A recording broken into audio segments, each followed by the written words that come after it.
Você quer entender quando que a ansiedade deixa de ser normal e precisa ser tratada com medicamentos? E quais os principais psicotrópicos utilizados no tratamento dos sintomas da ansiedade? Eu sou a professora Cris Mockney e nessa aula eu vou falar um pouco sobre esse assunto. Vou começar essa aula mostrando para você esse gráfico que mostra a prevalência dos transtornos de ansiedade em diferentes países no mundo. Notem que quanto mais escuro é o tom de azul, maior é a quantidade de pessoas diagnosticadas com algum transtorno de ansiedade naquele país. Vejam que o Brasil está está aqui entre os países com maior prevalência de transtornos de ansiedade no mundo. Se a gente olhar para os dados especificamente do Brasil, nós vamos ver que dentre os transtornos mentais, os transtornos de ansiedade são os mais prevalentes na população brasileira. Cerca de 8% dos pacientes com algum diagnóstico de transtorno mental sofrem com transtorno de ansiedade. E esses dados, claro, foram impactados pela pandemia da Covid-19, então dados de 2020 mostram que houve um aumento na quantidade de casos diagnosticados de transtorno de ansiedade, então essa barra azul aqui representa o total de casos, né, de transtorno de ansiedade e um aumento significativo de casos adicionais relacionados à infecção por Covid-19. E aí aqui a gente tem tanto pessoas que desenvolveram ansiedade em consequência de ter sido infectado pelo vírus da Covid, como também aquelas pessoas que não foram infectadas, mas foram impactadas pelas questões que foram associadas, né, à pandemia da Covid, ao isolamento social, o medo da infecção, a perda de parentes.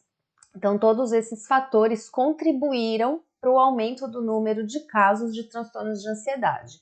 E aqui do lado direito da figura, nós observamos os grupos mais afetados. Então, foram os adultos jovens, no final da adolescência, até em torno de 40, 50 anos, e as mulheres, né, as pessoas do sexo feminino, são as mais afetadas pelos transtornos de ansiedade.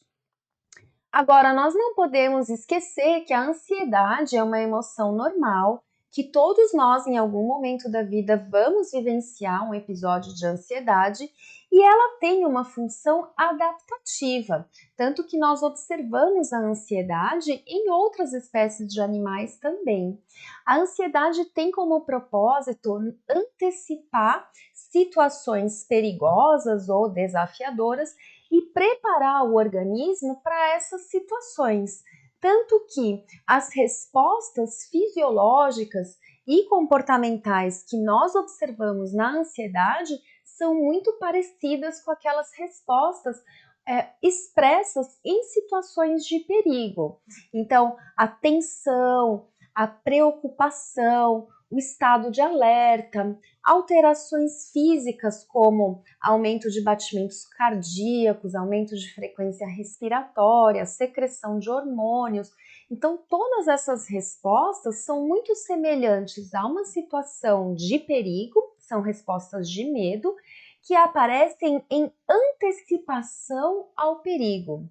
Então, a principal diferença entre o medo e a ansiedade é justamente esse caráter antecipatório. O medo é aquela resposta que é expressa frente ao perigo. Então, respostas de medo são expressas diante de uma situação desafiadora, de uma situação perigosa, situações de luta e fuga, por exemplo.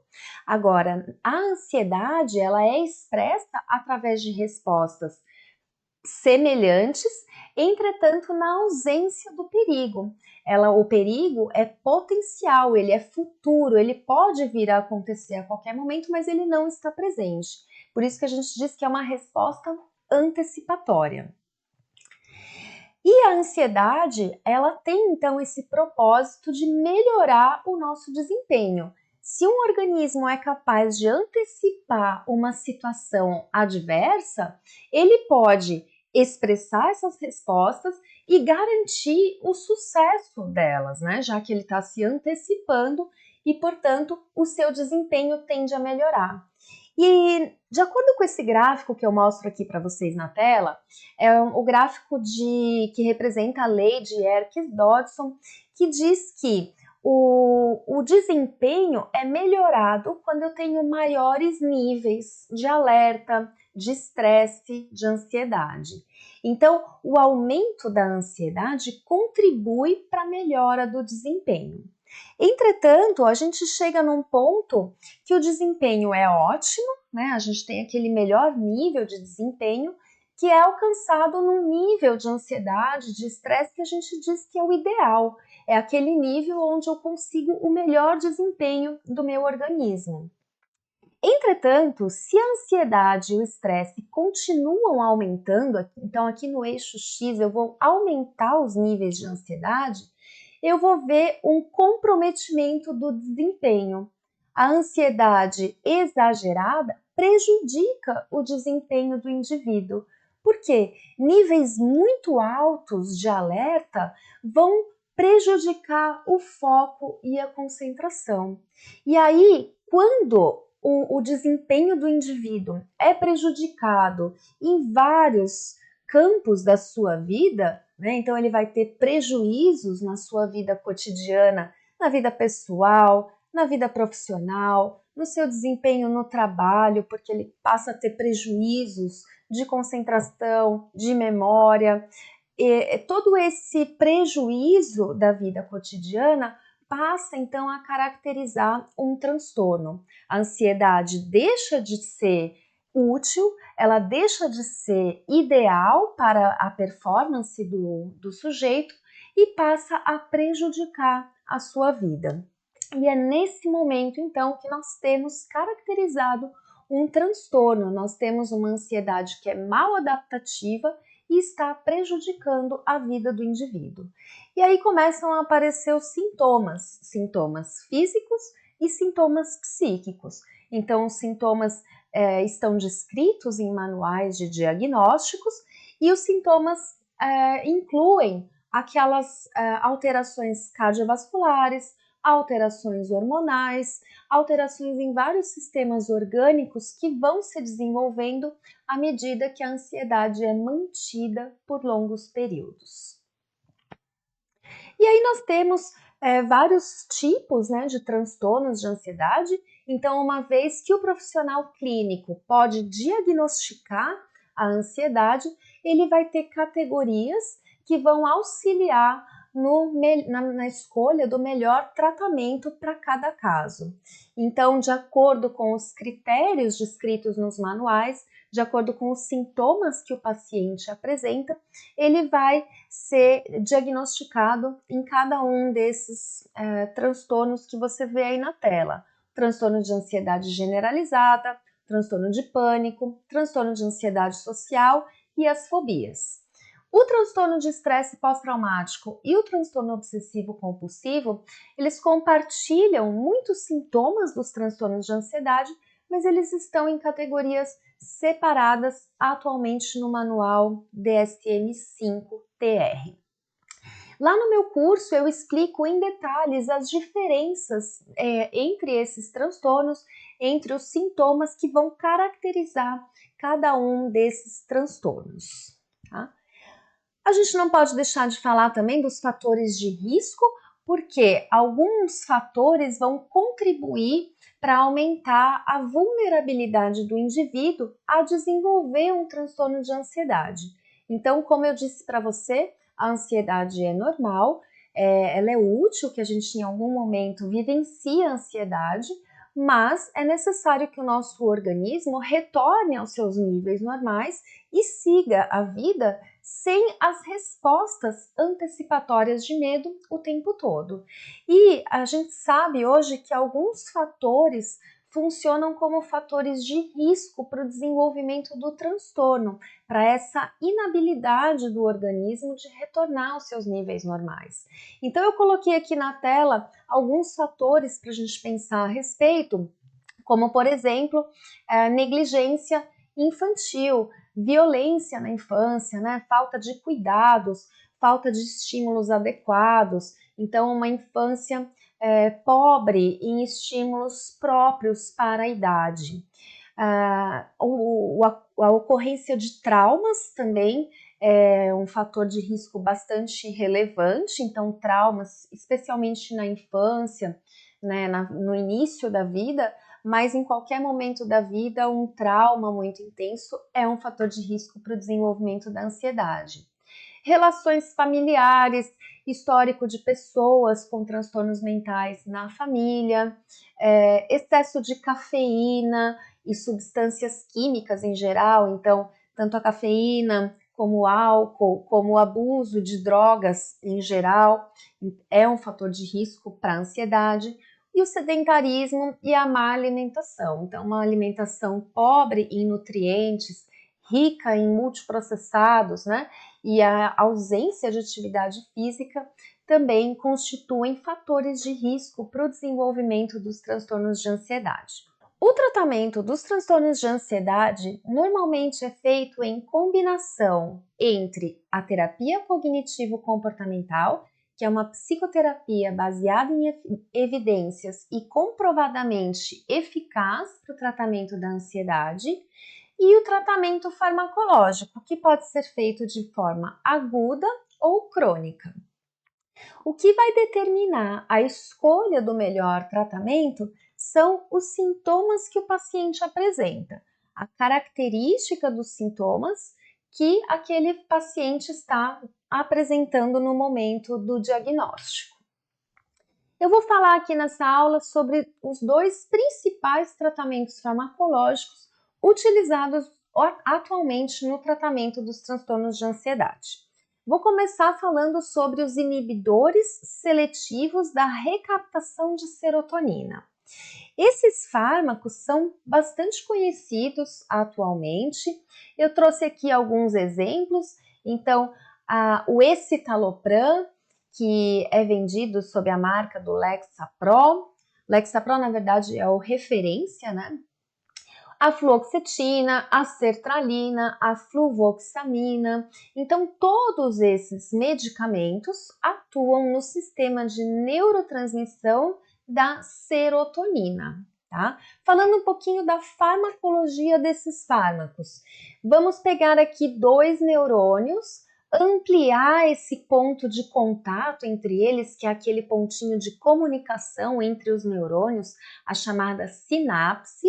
Vamos ampliar aqui essa sinapse e imagina que nós estamos falando aqui de uma sinapse serotoninérgica, uma sinapse de serotonina, ok? Então tá aqui a nossa bolinha rosa, é o neurotransmissor, é a nossa serotonina. Esses neurônios usam a serotonina para se comunicar. O neurônio amarelo libera serotonina, essa serotonina atua nesse cilindro amarelo aqui, que é o nosso receptor de serotonina, e quando a serotonina então se liga nesse receptor, ela induz uma resposta neuronal lá para o neurônio azul, que vai levar essa informação adiante, vai emitir uma resposta. Vocês estão vendo que aqui nesse neurônio amarelo tem uma estrutura verde chamada recaptador. Então, o recaptador é uma estrutura que está ali na pré-sinapse que pega a serotonina e joga de volta para dentro do neurônio. Ela faz uma reciclagem daquela serotonina, tá? Os nossos fármacos inibidores seletivos da recaptação de serotonina vão atuar bloqueando esse recaptador. Eles inibem a ação do recaptador. Quando eles inibem o recaptador, a serotonina fica aqui mais tempo fazendo ação na fenda sináptica. Então, ela vai induzir mais respostas neuronais, ok? O que sustenta a ideia desse mecanismo farmacológico? Os cientistas sabem hoje que muitos dos sintomas dos transtornos de ansiedade são regulados pela presença ou ausência da serotonina. Então, quanto menos serotonina um circuito tem, ele vai produzir alguns sintomas naquele indivíduo. A gente sabe que isso é verdade porque esses fármacos, quando aumentam a ação da serotonina, têm um efeito positivo sobre o humor e sobre os comportamentos de ansiedade. Então, olha só, nós sabemos que as preocupações, as obsessões, aqueles sintomas cognitivos da ansiedade acontecem porque nós temos alguns circuitos cerebrais que estão hiperativos, eles estão funcionando acima do nível normal. Então, essa hiperatividade acaba gerando essa preocupação, esse sentimento de preocupação em relação a vários aspectos, né, a vários eventos. E o que esses fármacos fazem? Eles vão atuar, então, nessas vias serotoninérgicas. Então, nessa figura aqui, eu estou mostrando para você em vermelho as projeções neuronais que liberam serotonina em diferentes partes do cérebro. E aí, quando essas vias são moduladas por esses fármacos, eles vão proporcionar então um aumento da ação da serotonina nessas vias, e aí em especial para as vias que eu mostrei no slide anterior, que são as alças da preocupação, aquelas áreas, né, do tálamo, do estriado e do córtex, que estão relacionadas a esses sintomas da preocupação, e também nas vias de circuito do medo, que são aqueles circuitos neuronais que também estão hiperativos, produzindo os sintomas e comportamentos de medo e ansiedade. Então, é desta forma que esses fármacos produzem os seus efeitos ansiolíticos. Algumas considerações clínicas importantes que eu gostaria de fazer sobre esses medicamentos. Primeiro, eles se envolvem em muitas interações medicamentosas, então requer atenção em relação às interações, né, aos medicamentos que vão ser combinados com esses fármacos. Há uma exacerbação dos sintomas no início do tratamento, então nas 3 a 4 primeiras semanas a gente pode ter aí um aumento dos sintomas de ansiedade, e o efeito terapêutico acontece geralmente após a 3ª ou 4ª semana. Então, o paciente precisa estar ciente disso para que ele não abandone o tratamento antes mesmo de desfrutar dos efeitos terapêuticos. E alguns efeitos colaterais são importantes e podem acontecer em qualquer paciente, que são os distúrbios gastrointestinais, a disfunção sexual e o ganho de peso.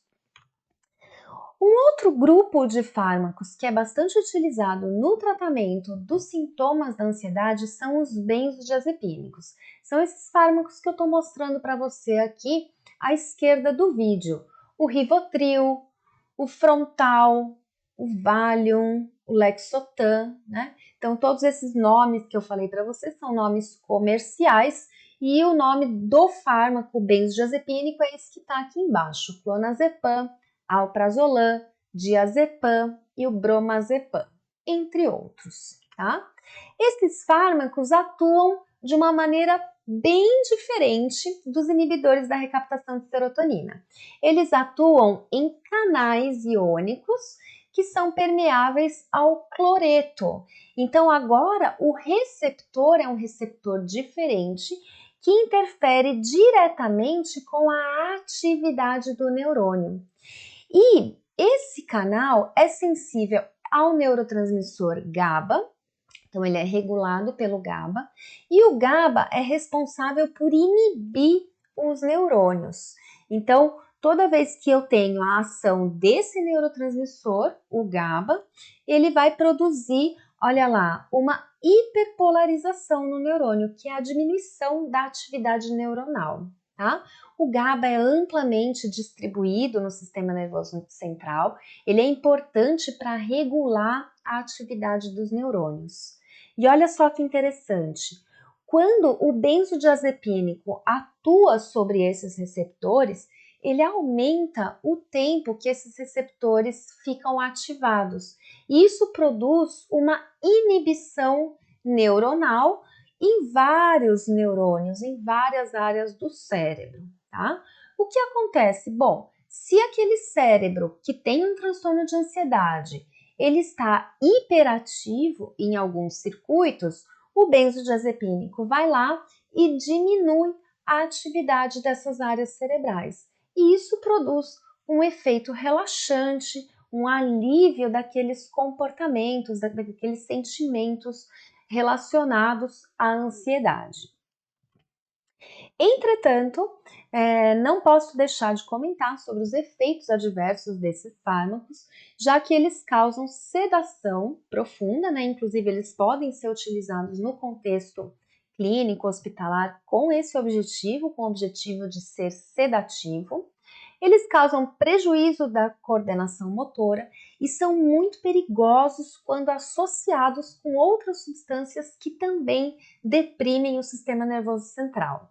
Eles causam amnésia, prejuízo do sono REM, prejuízos cognitivos, além de estarem associados com o desenvolvimento de tolerância e dependência.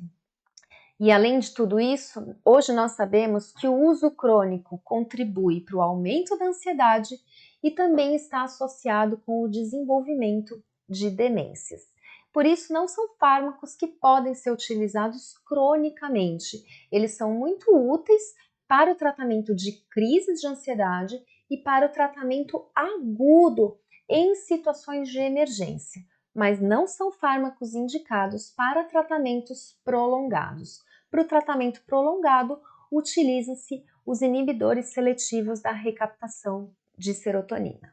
E se você gostou dessa aula, compartilhe com seus colegas e não se esqueça, se quiser saber mais sobre psicofarmacologia, quiser saber psicofarmacologia de verdade, entre em contato comigo e faça meu curso. Até a próxima!